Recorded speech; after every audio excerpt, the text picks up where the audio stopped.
Growing up as a sports fan, sports movies have always had a huge impact on my life.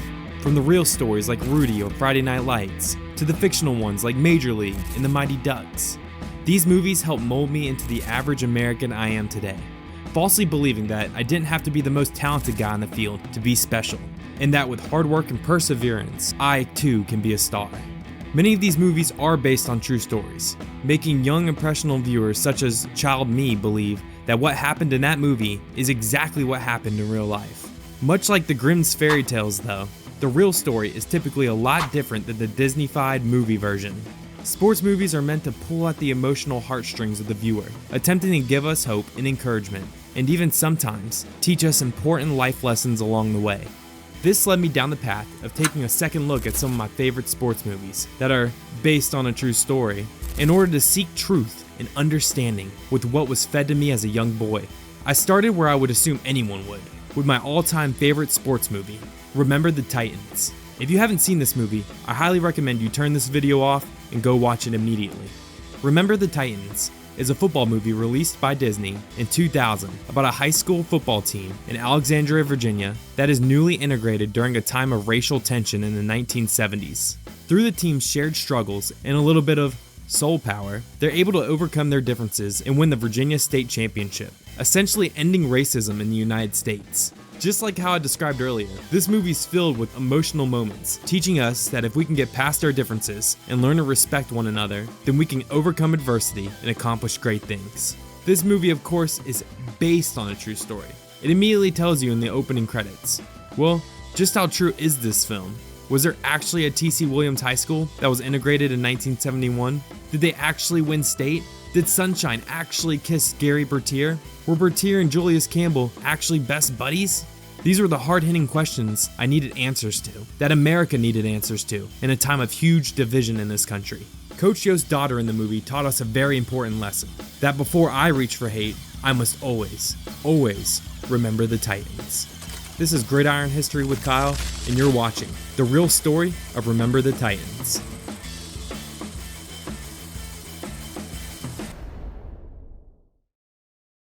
The 1950s and 60s were monumentous times in the US in regards to the civil rights movement, especially for schools. Brown v. the Board of Education in 1954 declared segregation in schools unconstitutional. The Civil Rights Act in 1964 prohibited discrimination in public accommodations and federally funded programs, including schools. Even with a plethora of court cases and different movements fighting for civil rights, racism still existed, and still exists in most parts of the world. I recently watched a lecture from 2020 made by Dr. Douglas S. Reed to the Alexandria school system, where he talked about what was going on in Alexandria, Virginia back in 1971 when the school system decided to combine 3 schools into one as a way of forcing desegregation in their county. Dr. Reed is a professor at Georgetown, where he teaches and writes about education politics, policy making, and civil rights. This leads us to one of the first big differences between the movie and what happened in real life. In the movie, they say that 2 schools, George Washington and Hammond High, integrated to become T.C. Williams. What really happened was that T.C. Williams was a fully integrated school in 1965, and in 1971, they combined T.C. Williams, Hammond, and George Washington into one senior high school for juniors and seniors. Dr. Reed stated that there were several events that increased racial tensions in that area leading up to 1971, driving this change. In the fall of 1969, there was an incident where 10 black teenagers were told by a white cop, Claiborne Callahan, to break up a football game they were playing in the neighborhood. While trying to break them up, the officer called them colored. They didn't like that and told him so. It started an altercation that ended in Callahan eventually grabbing one of the kids, Keith Strickland, and dragging him into an alley. Strickland's friends followed the incident to make sure that their friend would be okay. Callahan got nervous though, with so many people around him, and pulled out his gun. Everyone but Strickland ran away. The cop ends up pistol whipping Strickland and beating him. A crowd formed at this point, and Strickland's mom even shows up, trying to throw the cop off her son.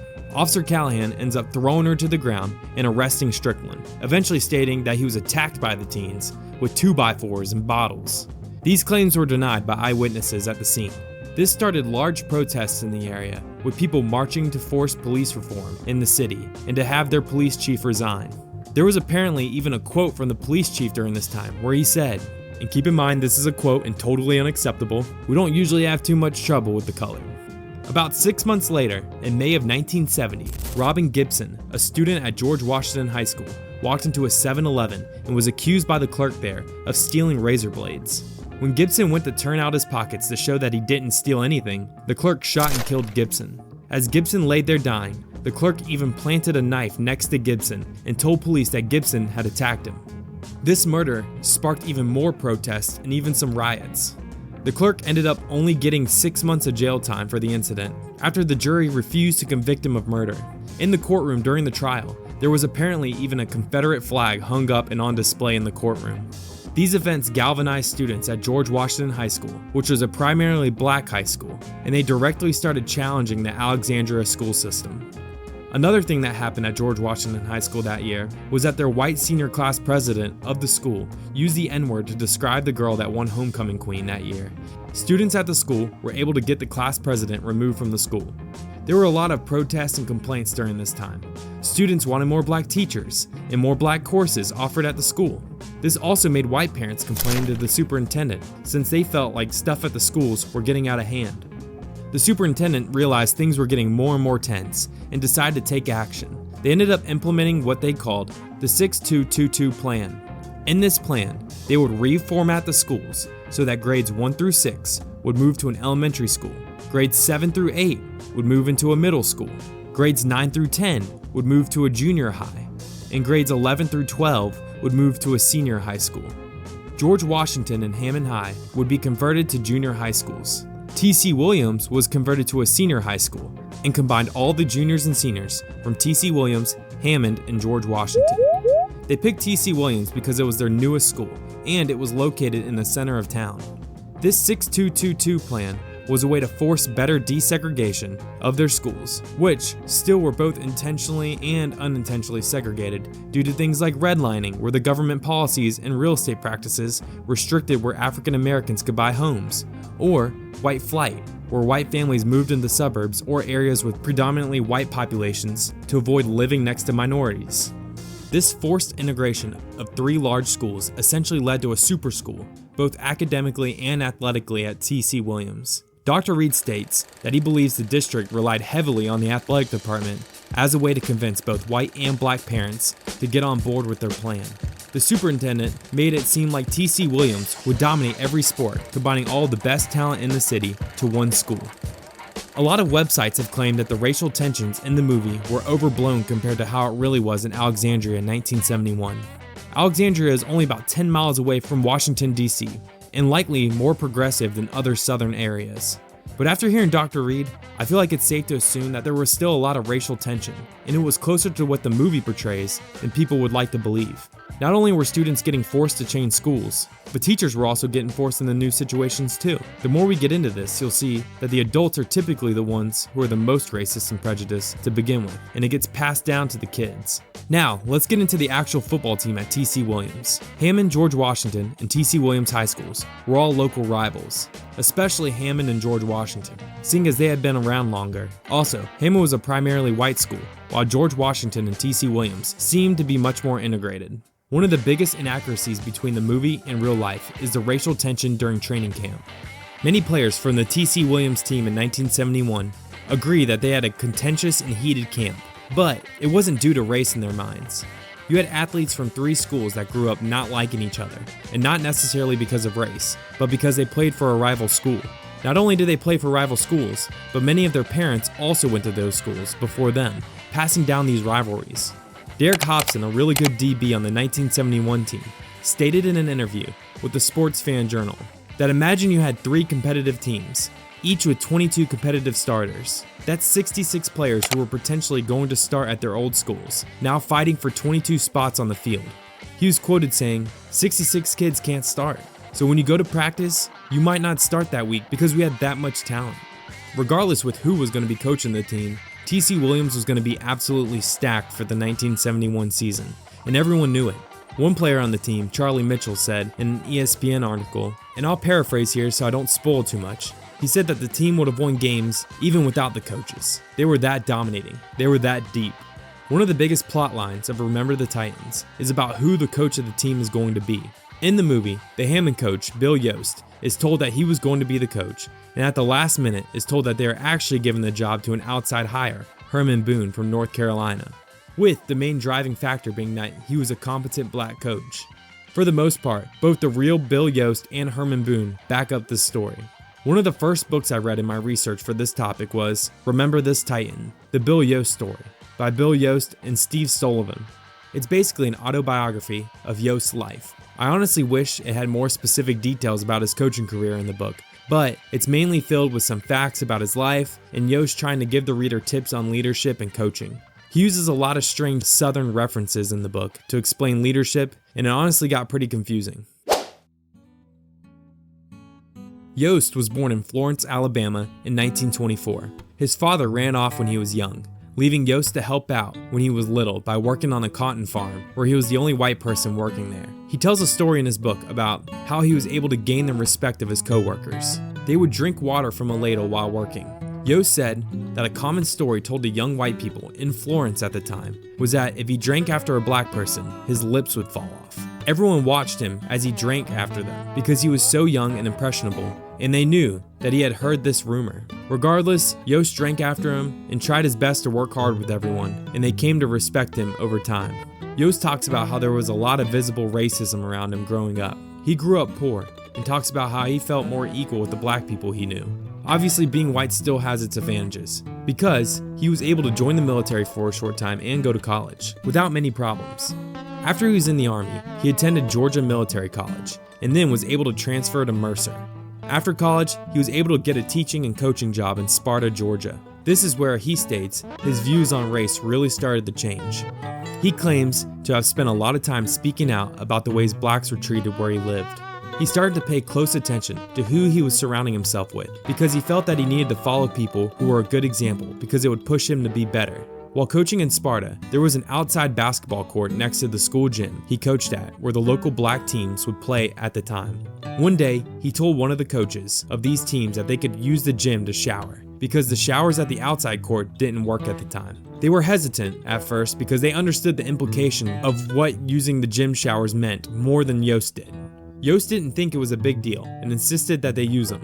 The next day, the chairman of the school knocked on Yoast's door, very upset. She was furious and made Yoast go to the store with her to pick up cleaning supplies to clean the showers they used. She told Yoast while cleaning the showers that her son played on the high school team, and the last thing he was going to do was shower where an had used soap. He decided to leave that school after that incident and moved to Roswell, Georgia to teach and coach at a different school. Him and his wife at the time eventually got an opportunity to move to Alexandria, Virginia to teach and coach. He talks about how it was much more expensive than where he previously lived and how he usually struggled financially. He thrives as a football coach in Virginia though, hardly ever losing. His team at Hammond High School won a championship and he was coach of the year just before the consolidation of the schools in Virginia. Once Hammond, George Washington, and T.C. Williams were combined into one senior high, Yoast was told that he was going to be the head coach for the super school. He was already the most popular coach in the city, and it seemed like a given that he'd be coach.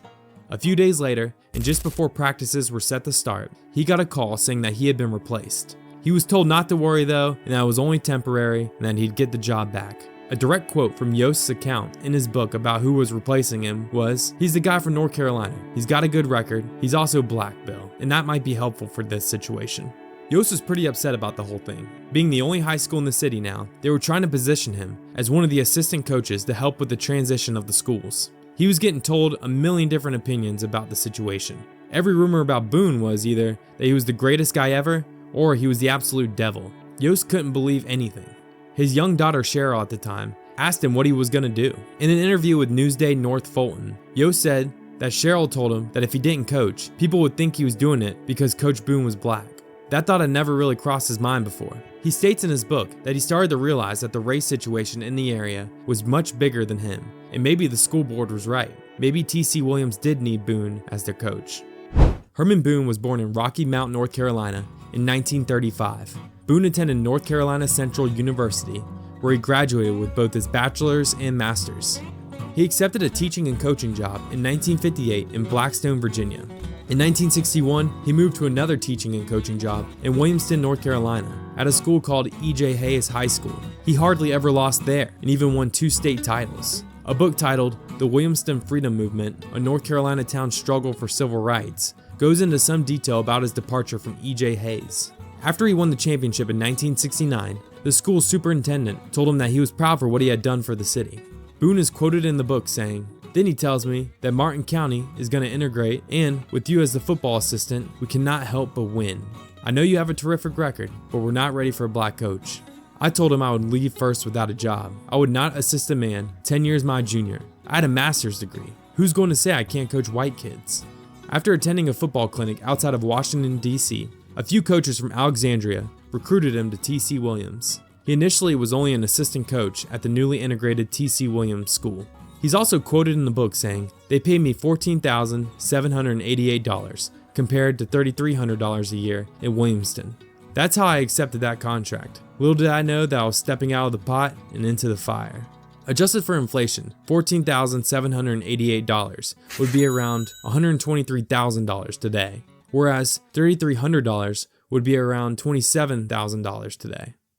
After they decided to further integrate schools in Alexandria and consolidate them into T.C. Williams, Boone was asked to be head coach. That the only reason he was awarded the position was because he was black.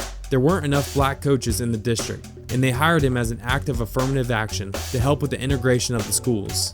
Boone said in an interview he held at T.C. Williams that the school's superintendent made Boone believe that the success of the 6-2-2-2 plan rested on the success of the Titans. He essentially wasn't allowed to lose a game because 1, they specifically hired him because he was black.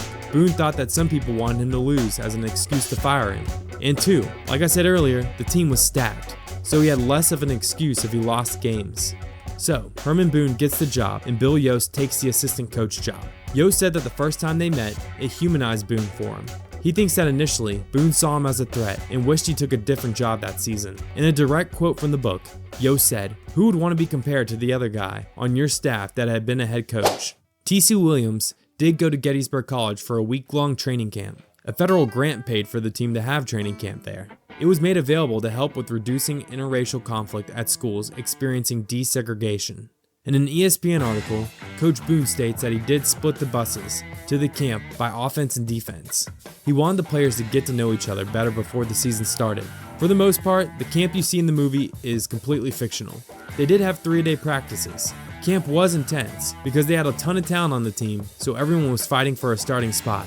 They didn't have this triumphant bonding period though, where they came together and broke racial barriers.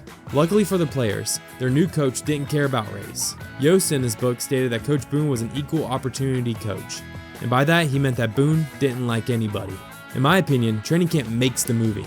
One of my all-time favorite sequences of scenes in any movie I've ever seen is the one where Gerry Bertier and Julius Campbell get into it after practice, and there's a conversation about stepping up and being a leader. The next scene, they go on a 3 a.m. run, where Coach Boone gives them an inspiring speech on the battlegrounds of Gettysburg and is like, "Young men died on this battlefield, fighting over the same thing you're fighting about today." And then the next scene is the strong side, left side scene, where they finally gain respect for each other and become friends. That sequence of scenes sends chills down my spine because of how good they are. For the most part, none of this happened. And this breaks my heart the most because Bertier and Campbell's relationship in the movie is one of the best parts.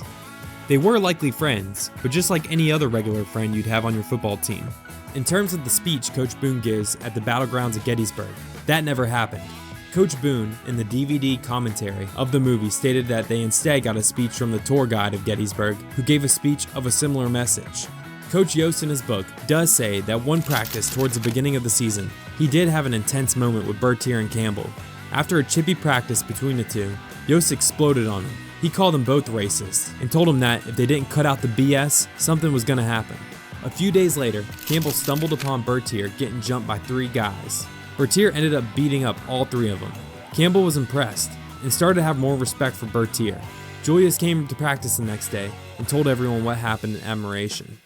As for the team coming together, the real Herman Boone said in an interview with T.C. Williams students that for a large portion of the season, both fans and players still showed their allegiance to their old schools. Fans would wear their old school's apparel and colors for the games. That is, until the team started winning, and oh did they start winning. In the movie, the Titans seasons fill with a bunch of close games, where they had to band together to have a perfect season. What really happened was that they killed every team they played that season. They had one close game that year against Marshall High School in the middle of the season. In the movie, Marshall's the team they play for the state championship. In real life, they played Andrew Lewis High School in the state championship, and they beat them 27-0, holding them to a total of -5 yards on offense for the entire game.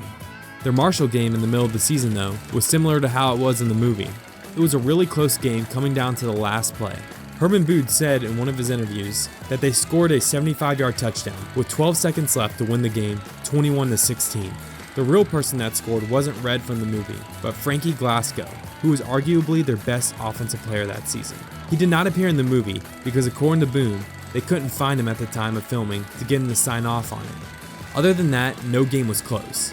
They outscored opponents 364-45. Charlie Mitchell, who I mentioned earlier, said in an ESPN article, "There were more than a few times that I felt genuinely sorry for the teams that we played." So yeah, they were a very dominant team in 1971, arguably one of the best in the country. The movie makes it seem like this team pulled the city together and like they ended racism in Virginia. This was all played up in the movie. Yes, football was big in the town, and I'm sure it did more good than bad in regards to further integrating the town. I do truly believe that Coach Boone and others involved think it helped ease racial tensions in the city. One starting linebacker from the 1971 season, Rufus Littlejohn, thought that winning helped ease racial tensions on the team and in the school. In an interview with Northern Virginia magazine, he said, "Winning makes everything acceptable. If the team had been a losing team, there would have been all sorts of increased turmoil." The president at the time, Richard Nixon, reached out to Coach Boone and the Titans in a letter saying that their success helped bring the people of Alexandria closer together. Before I move on from the Titans' 1971 season to the actual characters from the story, there was another book I wanted to mention called The Team the Titans Remember by Mark A. O'Connell. It's about the team the Titans played in the state championship in 1971. I wasn't able to actually find a copy of this book in a timely manner, so I haven't read it yet, but I'm assuming it gives some great insight into some of what was going on during that time in Virginia and the Titans team in the state championship. Now, I want to get into some more of the characters from the movie. Gerry Bertier was obviously a real person who played on the 1971 team. He's one of the main characters in the film. People from the 71 team seem to think that the movie underplays how good Bertier actually was at the time. In 13 games, he had 42 quarterback sacks and threw opposing backs for 432 yards and losses. He was an all-Metro linebacker, and according to a short bio written about Bertier on an old website about the 71 Titans, he was listed as one of the top 100 high school players in the country by a few sports magazines. He was receiving offers from many different schools. I've seen names get thrown out there like Notre Dame and Alabama as schools that offered him. The car incident he got in was real. He had already played in the state championship game and got in an accident on the way back after receiving an award for the season's team MVP at the Titans team award ceremony. In the movie, he's injured just before the state championship game and has to watch it from a hospital bed. Yoast and Bertier seemed very close based on Bill Yoast's book. Him and Bertier met his 8th grade year, and he played for Yoast throughout high school. Yoast claims that he had just lost his dad when they met. So, Yoast was able to play a little bit of a father figure role for him. Yoast says that Bertier was always bought in and disciplined, and understood at a young age that his future was dependent on the decisions he made in the present, and that he needed to attack every day if he wanted to be something in the future. Yoast says on the night of the accident, he was able to personally award Bertier with the season's MVP trophy. He remembers Gerry walking up to him, and as he shook his hand for the award, he said, "Coach, I feel like it's all over." On the way home, he lost control of his vehicle, resulting in a bad accident, leaving him paralyzed from the chest down. Yoast says that he had a 5% chance of living. A few weeks later, he was alive and getting strong. The hospital supposedly told him that he'd have to be in the hospital for 2 years before leaving. Turns out, it only took him 6 months before he was able to leave. Bertier said in the Washington Star article, later in life, "You achieve everything you ever wanted. Then, it all gets cut down in one night. It's really hard for you or I to really believe we could be paralyzed. You say, well, I've got an all-star game to play. I thought I'd be out the next week." A short while after he got out, Yoast claims that Bertier came to him with thoughts of suicide. Yoast claims that he told him, "You were a great football player, you were a great athlete, and you were great not because you had the most talent. You were great because of what was in here, and here." Yoast pointed to his heart and his head. It was your perseverance, your competitiveness, your never give up attitude that always made you a champion. What happened to that? Was that killed in the car accident? You're letting what you can't do stop you from doing what you can do. Yoast told him about the wheelchair Olympics, and he saw a spark appear in Gerry's eye. Gerry asked Yoast to coach him for the shot put. According to the Gerry Bertier Foundation, he won a gold medal for shot put in the wheelchair Olympics. Coach Yoast said that there wasn't a practice that they had, that Yoast didn't feel bad for what happened to him. According to an article written about Bertier in the Washington Star, he was very active after becoming paralyzed. He played wheelchair basketball, track and field, and even broke the world's wheelchair marathon record during a fundraiser by going 30 miles in 5 hours and 26 minutes. He spent a lot of his time after the accident trying to make Alexandria more accessible to disabled people. In Yoast's book, he talks about how, with the help of State Representative Dave Speck, he tried to make Alexandria more accessible to disabled people. He took Speck on a tour of the city to show him how tough it was to go anywhere as a disabled person. A few years later, every restaurant and government office building in Alexandria had handicapped access. On March 20th, 1981, Gerry Bertier was in yet another car accident where he was tragically killed after being hit by a drunk driver. He was 29 years old.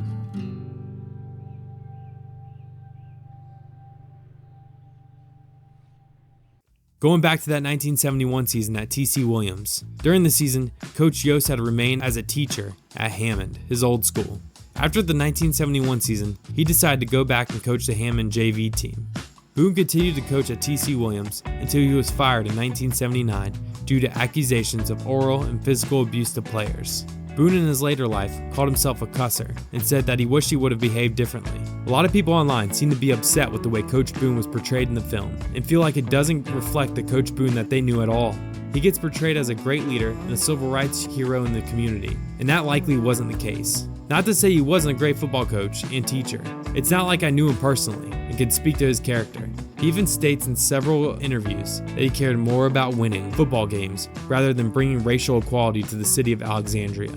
He does seem to lean into more of the civil rights activist role after the Remember the Titans movie was released. And who wouldn't? When someone like Denzel Washington makes you look like Vince Lombardi, it's worth taking advantage of that to repurpose your life to spread a great message to young athletes. Greg Pospitis, a kicker from the 77 team, said in a Deadspin article that essentially rips Coach Boone apart. Herman Boone treated everyone horribly, no matter what race. I want to wrap this video up by talking about any other major inaccuracies from the movie and to bring up any players I missed that were in the movie but were also real people. One of the big inaccuracies is that a lot of the players and coaches were not real people. Players such as Alan Bosley, aka Ryan Gosling, Ray Buds, Coach Tyrell, and even Bertier's girlfriend were all added in to make the story more compelling to the audience. So, the scene where Alan Bosley gets benched and Petey takes his place never happened. Ray Buds never tries to injure Rev.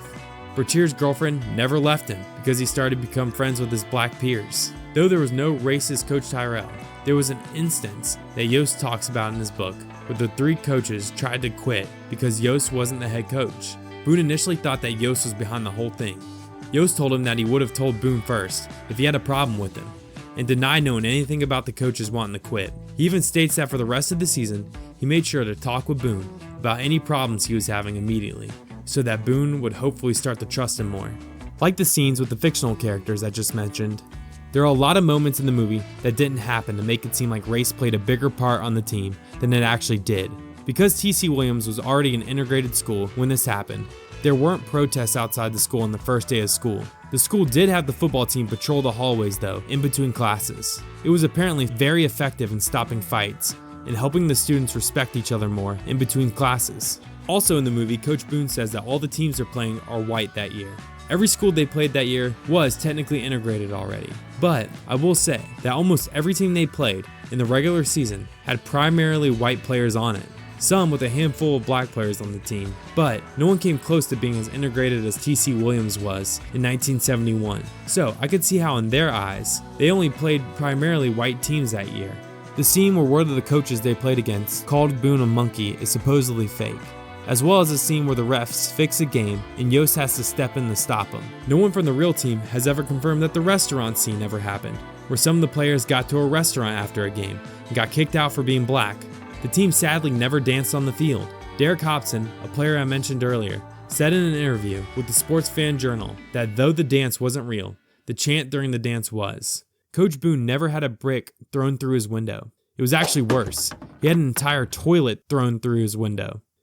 In an interview with CNY Central, Boone talks about how, throughout the season, there was hate towards him for being black and getting the T.C. Williams job. After winning state, he said that maybe tonight, someone won't paint my house. Maybe no one will bust my windows open tonight. Maybe no one will harass my children walking to school tomorrow. Coach Yoast's daughter Cheryl was not as involved in the team as the movie makes it seem. Yoast said in his book that she worked more with him during the track season than the football season. She was really into the team though, and that's why the producers chose her to be in the movie like she was. So, she wasn't running around the field yelling at everybody. She also never spent time with Coach Boone and his daughter like the movie shows.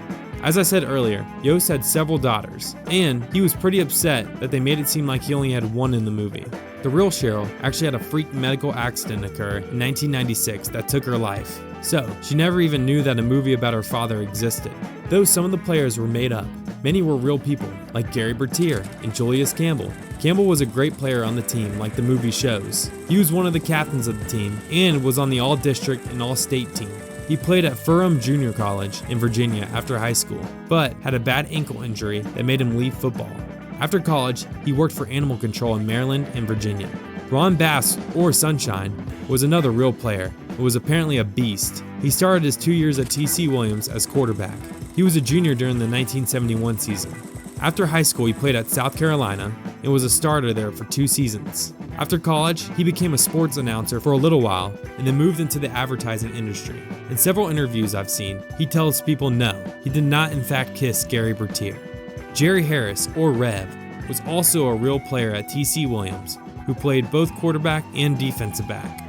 Petey, or Tom Petey Jones, was a linebacker on the team who went on to play 2 years at Norfolk State University on a scholarship before leaving the team. He went on to work both at George Washington Middle School and Alexandria's recreation department.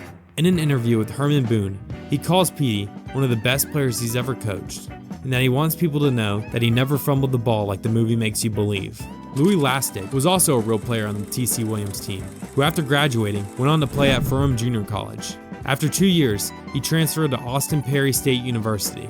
An ESPN article about the movie states that he was in fact friendly with most of the black kids on the team. He lived in the same neighborhood and grew up with a lot of them.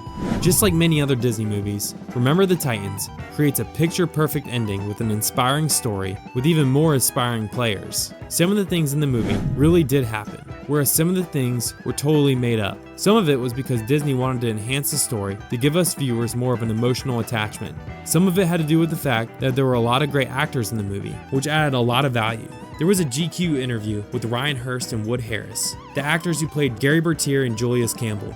They created a lot of scenes in the movie, on the spot, like the whole Soul Power scene, or the montage of the players during the season. A lot of the team chemistry you see in the movie was made up to further enhance the plot of the movie. While doing my research for this video, I saw a lot of complaints, especially about people like Herman Boone, and with how he was nothing like the Herman Boone in the movie. Well, of course he wasn't. That Coach Boone was a character in a movie played by Denzel Washington, one of the greatest actors ever. No wonder Coach Boone looks like a civil rights hero in this movie. Everyone in the 1971 team was a real person, with flaws just like every one of us has. To think that the real person was as perfect as they were in the Disney movie sets high unrealistic expectations for that person to meet in real life. Even with all the inaccuracies, I still hold this as one of my favorite sports movies of all time. There are so many great lessons to be learned from it. One of my favorite quotes from my research in this topic was from the real Herman Boone. He stated that one of his biggest messages to the team that season was, "You don't have to like each other. Heck, I don't like half of y'all, but you will respect each other, to where respect becomes trust, and the trust will become the emotional glue that this team needs to succeed." Coach Boone's message here is a great lesson on how we should treat people today, especially people who are different than us. You don't have to like each other, but the only way we can truly live together in harmony is if we can learn how to respect and trust one another. So, I'll bring this back to what Coach Yoast's daughter Cheryl taught us at the beginning of this great film, that before I reach for hate, I will always, always remember the Titans.